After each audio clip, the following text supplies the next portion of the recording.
Hey guys, what's up? It's iFlynn here, and today I'm going to be showing you guys how to farm Valkyr in Warframe. Valkyr is one of the most tanky frames in the game, and she's relatively easy to farm. You can get her pretty early on from the boss Harvey on Famisto Jupiter. You don't really need any specific frame, but I'm going to be recommending some specific weapons that you can use to make this boss fight extremely easy. So by this point in the game, you'll have access to Excalibur, Mag, Frost, stuff like that. And if you choose Vault at the beginning of the game, Vault. So I'm going to be using Vault in today's video because he is the frame which I recommend newer players pick up in 2018. I'm probably going into 2019 because he is the most expensive frame out of the free starter frames to actually pick up. And because you can get Excalibur like relatively early, you just have two really good frames which will carry you through a lot of content if you keep them and then build them right? So with that being said, the weapons that I recommend are the Heck, the Sonacore, and the Orphus. Pretty much the exact same as the other how to get videos or how to farm videos. Your Warframe build, I would recommend focusing on Streamline, Flow, and Vitality. Vitality so you don't die, Flow for more energy, and Streamline so you can cast your abilities for less energy. And then the rest of the build is extremely dependent on the type of frame that you're running, right? So every single frame is going to have their own unique build, and I would recommend looking up like a build guide video or something on YouTube, so then you can kind of get an idea of how to build your Warframe to make fights like this a lot easier, like make it so you can practically one-shot and stuff like that. But we will be able to almost practically one-shot with the setup today. If we move on to the shotgun is called the Heck, and this is the shotgun that I recommend running for a lot of the fights in the game as a newer player, at least, simply because you can get a mod which gives you 200% multi-shot from the Steel Meridian Syndicate, and it's called Scattered Justice, and that 200% multi-shot basically just increases your damage, right? So as soon as you get that, it's worth running, and then obviously like it just comes down to the type of build that you run. So you have Point Blank on here for your damage, Blaze on here, this is a Nightmare mod for more damage, more heat damage, and then you have Corrosive damage on here, which is Electric and Toxin to give you your Corrosive. So having an elemental combo, Point Blank and Blaze will give you a lot of damage on here. Combining that with Scattered Justice is even more damage, and you should be able to get that whenever it comes to Jupiter, because all you have to do is rank up with a Steel Meridian Syndicate. So ranking up these mods just a little bit will help out a lot as well. So getting these mods, putting them on, making them higher rank is really good. I did have a person in the last How to Farm video complain that I have more capacity than him, which is true. Yeah, you're right. But Forma exists for a reason, right? So Forma is the thing which allows you to apply a new polarity to your modding section, which will half the cost of the mod. So, pick those up and then do the 5V polarities, 2 dash polarities, and then that will work on pretty much every single gun. Shotguns, you might not have to do 5V polarities, but for rifles and pistols, 5V polarities, which are these things right here, and then 2 dash polarities, which is these things here. So I move contagious spread. That'll allow you to run pretty much any single build in the game, like crit or status or just pure damage or whatever. So that's a useful tip right there.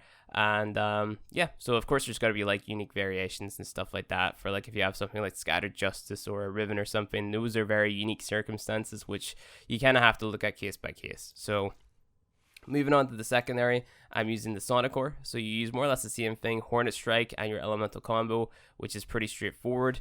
And then we move on to our melee weapon, which is the Orphus, which is your elemental combo, Pressure Point for damage, Fury for attack speed, and then Reach for more range. So we're just going to jump into the mission and run through and kill LRB. It's really straightforward. What you're also going to have to do before you do that is go to the market, go to the top left-hand corner, type Valkyr, if I can spell it, Valkyr.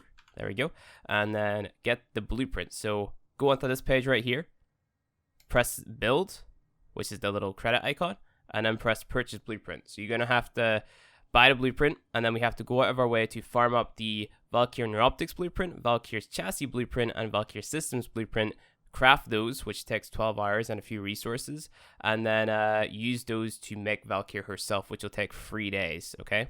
So let's just go ahead and jump into the mission. So it's versus Corpus, so you would want to play maybe magnetic damage rather than corrosive, but because the LV and Sunuka have armor, I just like running corrosive because the corrosive proc will reduce their armor, which will make it so that whenever you do proc corrosive, it's going to deal more damage over time, right? So this is a pretty straightforward boss fight.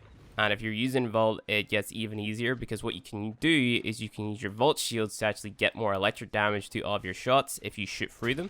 So we're going to be putting down 5 Vault shields and then shooting through those. And that's going to give us more damage to each of our shots. And also, if we happen to do a crit, it's going to give us 2 times more crit damage. So if we are critting with the Heck, which is not very likely, but definitely possible, we're going to be dealing even more damage. So yeah, just gonna go ahead and hit speed to get to the room faster. I hate those cryo barrels. Feels bad. They really messed me up.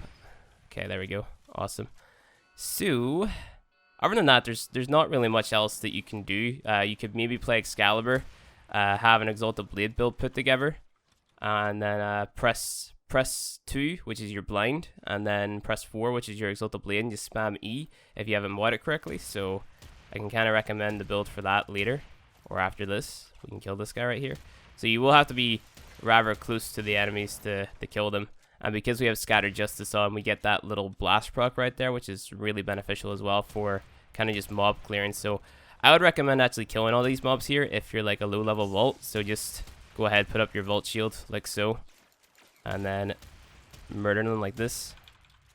And then if you are the type of person who doesn't have a lot of capacity in your Vault or your Heck, run spy missions, run defense missions, and okay, these guys are going to keep on respawning.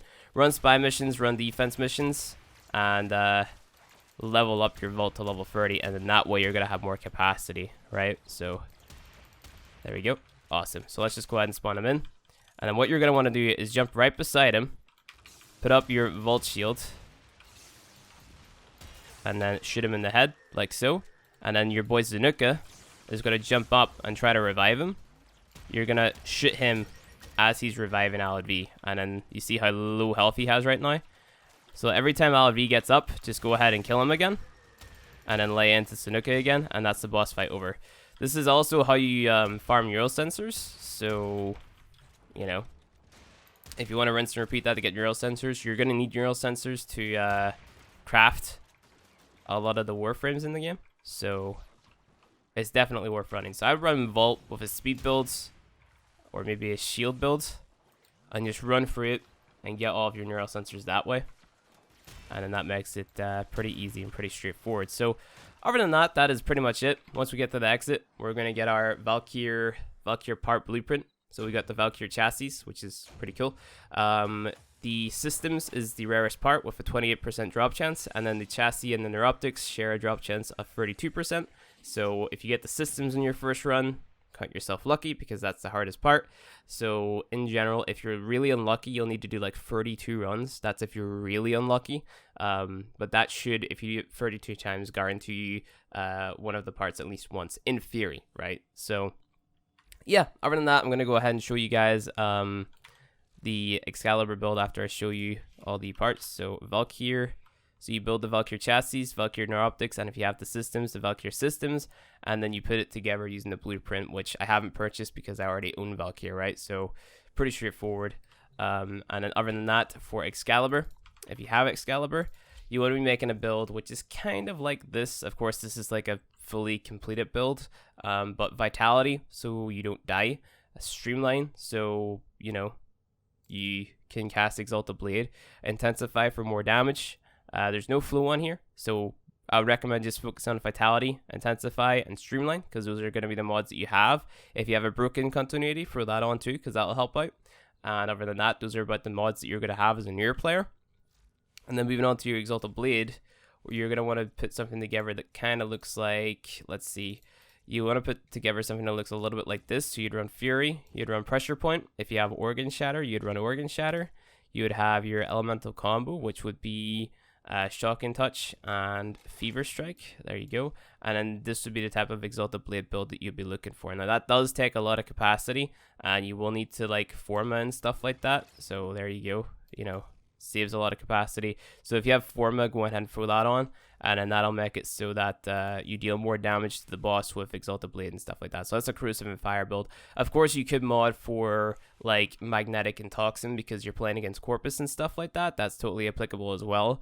But realistically, like Corrosive and Fire, Corrosive and Cold, those are kind of the staple elemental combo setups that a lot of people run, like if you're lazy and you don't want to swap all the time. So that's why I recommend that to most players, because that's going to give you the most damage versus like a wide variety of enemies in the game. So like if you're running Corrosive and Fire, you're going to deal 100% more damage versus ferrite armored enemies. If you're running Corrosive and Cold, you're going to deal 75% more damage versus the ferrite armor, and then 25 versus the alloy armor. And then you also have 25% more damage versus shields and stuff like that. So Corrosive and Cold is very versatile, which is what I may recommend running versus this LFE boss if you're having a lot of issues. But Corrosive and Fire, Corrosive and Cold, it doesn't really matter that much. Just run one. It's very early game, very low level. So as long as you're running at least one elemental combo, you should be pretty good to go. And that is more or less it. So yeah, other than that, I hope you guys. I always do it more or less perfect, and then I get to the end of the video and it's like, Flynn, please. But yeah, I hope you guys enjoyed this video. If you liked it, go ahead and hit that like button below. If you want to see more Warframe content from me, hit subscribe, and I'll see you guys in the next video.